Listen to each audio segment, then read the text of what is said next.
देशभक्ति के लिए आपके मजहब में किस तरह से डिफाइन किया गया है, ये जरा मुझे बताएंगे।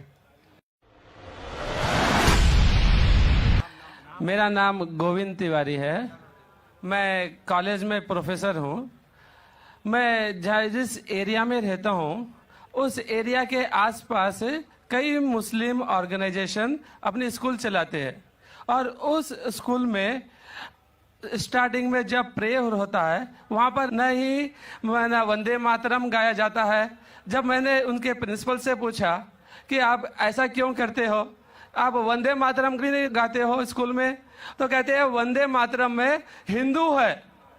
और उनकी स्कूल में, कई स्कूलों में हिंदी भाषा ही नहीं है, हिंदी ही नहीं पढ़ाया जाता। और उनके कहा ना देशभक्ति की कुछ भी पढ़ाने के लिए वे कतराते हैं। देशभक्ति के लिए आपके मजहब में किस तरह से डिफाइन किया गया है, ये जरा मुझे बताएंगे। अस्सलामु अलैकुम वरहमतुल्लाहि वबरकातुहू। वो कई बार मेरे प्रोग्राम सुनते हैं टेलीविजन पे और कहा है कि एक इलाका है जहाँ कई मुसलमान स्कूल है लेकिन वहाँ वंदे मातरम नहीं पढ़ाया जाता है, हिंदी नहीं पढ़ाया जाता है, क्या सही है? और आपके मजहब में, इस्लाम में देशभक्ति के बारे में क्या कहा गया है? पहला सवाल कि मुस्लिम स्कूल में वंदे मातरम क्यों नहीं कहा जाता? हमें ये देखना चाहिए कि कोई भी गाना या कोई भी चीज़ आप कहते हैं उसकी मानी क्या है। आप जब वंदे मातरम पढ़ते हैं उसकी मानी है कि हम सिजदा करते हैं इस देश जो हमारी माता है, ऐसे कहा जाता है, और हम इसकी पूजा करते हैं। ये हमारे लिए शिर्क है, शिर्क है इस्लाम में और गलत है हिंदुइज्म में भी। हिंदुइज्म में भी आपको इबादत सिर्फ करना चाहिए एक खुदा की, धरती की नहीं। तो हिंदुइज्म में भी गलत है, क्रिश्चियनिटी में भी गलत है, इस्लाम में ही गलत है। लेकिन आम हिंदू अपने मजहब को नहीं जानते, अपनी मजहबी किताबें नहीं पढ़े हैं, इसीलिए कोई भी आप गाना गाते हैं अगर उसके मानी खुदा के खिलाफ है, अल्लाह सुब्हानहू व तआला के खिलाफ है, भगवान के खिलाफ है, तो ऐसा गाना गाना गलत है। आपने मुझे शुरुआत में नमस्ते कहा। नमस्ते, नमस्ते के क्या मानी है भाई साहब, आप बोल सकते हैं?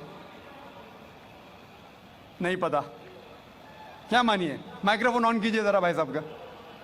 नमस्ते मतलब मैं सर झुका के मैं आपको नमन करता हूँ। हाँ, सर झुका के आप मुझे नमन करता हूँ। नमन करता हूँ, सर झुका के। सर झुका के मुझे नमन करना शिर्क है, हराम है, प्रोहिबिटेड है। आप मेरे सामने भी सर नहीं झुका सकते, चाहे आप मुझसे मोहब्बत करते हैं, चाहे आप मेरी इज्जत करते हैं, फिर भी आप मेरे सामने सर नहीं झुका सकते। सर झुकाना चाहिए तो सिर्फ खुदा के सामने, अल्लाह के सामने, और मैं खुदा नहीं हूं।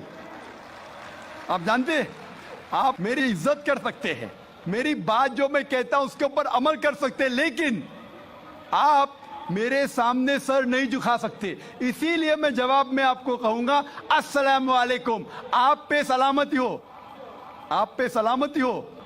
आप समझे ना? मैं आपके सामने झुक नहीं सकता हूं। ये सिर झुकेगा तो सिर्फ अल्लाह के सामने, सिर्फ खुदा के सामने। तो आपने बड़प्पन में मुझे कहा, लेकिन अगर गलत चीज कहा तो मैं वापस से जवाब नहीं दे सकता हूं, क्योंकि मैं जानता हूं जो लोग नहीं जानते वो ऐसे हरकत कर सकते हैं। मिसाल के तौर पे, एक महीना पहले मैं जब बॉम्बे एयरपोर्ट पे था तो एक औरत, हिंदू खातून, मुझे पूछी कि आप डॉक्टर जाकिर नाइक है? आयु डॉक्टर जाकिर नाइक? मैंने कहा जी। ओ, मैं आपका रोज प्रोग्राम देखती हूँ, मैं दुबई से 25 साल के बाद बम्बई में आ रही हूँ, 25 साल के बाद हिंदुस्तान में आ रही हूँ। उसके सिर पे टीका था, हिंदू औरत थी, बोलती मैं आपके प्रोग्राम देखती हूँ और बहुत अल्हम्दुलिल्लाह तारीफ करने लगी। सारी तारीफ अल्लाह की है, मैं कुछ भी नहीं हूँ। और फिर कहने लगी कि मैं तुम्हारे पैर छूना चाहती हूँ। मैंने कहा कि ये गलत है, शिर्क है। तो बोले क्यों? वही जवाब मैंने दिया, आप जो भी कहो मैं आपकी बात मानूंगी। तो मैंने कहा आप कुरान मजीद पढ़िए, कुरान मजीद पढ़िए और इसके ऊपर अमल कीजिए। और मैंने तकरीर की है, similarities between Islam and Hinduism, इस्लाम और हिंदुइज्म में यकसानियत, और साबित किया है कि हिंदुइज्म में भी लिखा है कि आप सिर्फ एक ईश्वर की इबादत करना चाहिए, जितने ऋषि आने वाले उनमें मानना चाहिए, और मोहम्मद सल्लल्लाहु अलैहि वसल्लम में भी। तो आपको अगर कुरान और वेदा पे अमल करना चाहिए जो यकसा है, आपको एक खुदा में मानना पड़ेगा और आखिरी पैगंबर मोहम्मद सल्लल्लाहु अलैहि वसल्लम पर। आपका और एक सवाल था कि हिंदी क्यों नहीं पढ़ाई जाती है, हिंदी मुस्लिम स्कूल में क्यों नहीं पढ़ाई जाती है। कुछ स्कूल में हो सकता है, लेकिन मेरे हिसाब से अक्सर स्कूल में हिंदुस्तान में हिंदी पढ़ाई जाती। जो स्कूल मैंने कायम किया हूं, इस्लामिक इंटरनेशनल स्कूल, उसमें भी हिंदी पढ़ाई जाती है। ना ही हिंदी, मराठी भी, जो हमारे स्टेट लैंग्वेज है, हम पढ़ाते हैं, जोर देते हैं अंग्रेजी और अरबी पर। नंबर 1 अंग्रेजी अरबी, फिर उर्दू, हिंदी, मराठी, आगे चल के संस्कृत भी सिखाएंगे, संस्कृत भी, ताकि हिंदुस्तानी लोग जितने मज़ाहिब इस देश में हैं उसको समझे। मैं गवर्नमेंट से कहता हूं कि हिंदुस्तान में संस्कृत आम करो। संस्कृत आम करेंगे तो लोग वेदा पढ़ेंगे, पढ़ने के बाद हक के तरफ आएंगे और हिंदू मुस्लिम एक हो जाएंगे। हिंदी तो छोड़ो, संस्कृत, क्योंकि वेद संस्कृत में, हिंदी में नहीं है। हिंदू की जबान है संस्कृत, और मैंने तकरीर की है हिंदुइज्म और इस्लाम में यकसानियत। लेकिन आम हिंदू अपनी मजहबी किताब पढ़ा ही नहीं तो क्या जानेगा। तो मैं संस्कृत कोट करता हूं, फिर तर्जुमा करता हूं और कहता हूं कि आपको अगर लगता है कि मैं कुछ गलत कह रहा हूं, रेफरेंसेस देता हूं मैं। आपका आखिरी सवाल था कि इस्लाम में देशभक्ति के बारे में क्या कहा गया है। इस्लाम में कहा गया है कि सबसे पहले जो मैं बात मानना चाहिए वो हमारे खालिक की, बनाने वाले की, खुदा की, अल्लाह की, सबसे पहले। अगर अल्लाह की बात से कोई दूसरी बात टकराती है तो उसे छोड़ देना चाहिए। जहां तक कि मैं हिंदुस्तानी हूं और मैं गर्व से कहता हूं कि मैं फंडामेंटलिस्ट मुस्लिम हूं, आई am a good practice Indian. Fundamentalist, बुनियाद परस्त मुस्लिम भी हूं और अच्छा हिंदुस्तानी भी हूं। मैं हिंदुस्तान के कॉन्स्टिट्यूशन को जानता हूं। हिंदुस्तान के कॉन्स्टिट्यूशन में एक भी चीज फर्ज नहीं है जो इस्लाम में हराम है, और ऐसी कोई भी चीज नहीं है जो हमें मजबूर करती है जो इस्लाम में हराम है। और हिंदुस्तान के कॉन्स्टिट्यूशन में, इंडियन कॉन्स्टिट्यूशन में ऐसी कोई भी हराम चीज नहीं जो इस्लाम में फर्ज है और इंडियन कॉन्स्टिट्यूशन में हराम है। तो मैं दोनों को साथ में लेके चलता हूं। लेकिन अगर टकराव होगा, मेरे हिसाब से I can be a very good Muslim and a good Indian.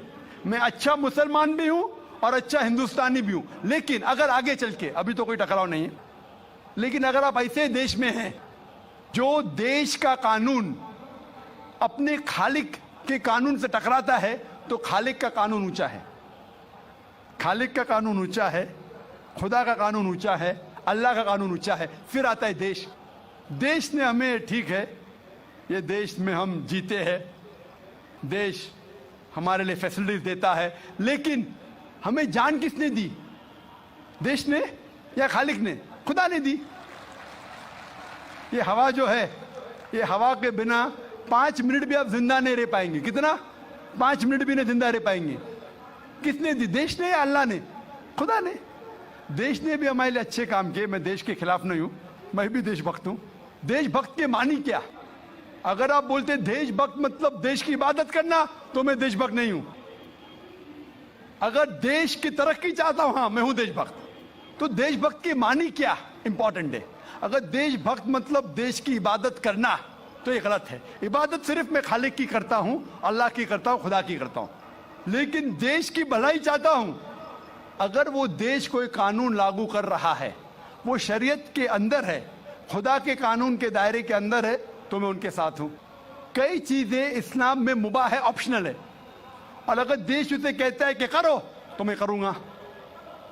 लेकिन अगर कोई देश चाहे वो अमेरिका हो या यूके हो, वहाँ का कानून अगर इस्लाम के खिलाफ है तो मैं उस देश के कानून के खिलाफ जाऊंगा, क्योंकि मैं सबसे पहले मोहब्बत करता हूँ खालिक से, खुदा से, अल्लाह से, फिर अपने देश से। तो जहाँ तक के देश का कानून खालिक के कानून से नहीं टकराता है, हमें उस कानून पे अमल करना चाहिए। और मेरे नज़रिए से एक भी हिंदुस्तान का कानून मुझे मजबूर नहीं करता इस्लाम के खिलाफ। इसीलिए मैं कहता हूँ I am a very good practising Muslim, fundamentalist Muslim, at the same time a very good practising Indian. Hope that answers the question.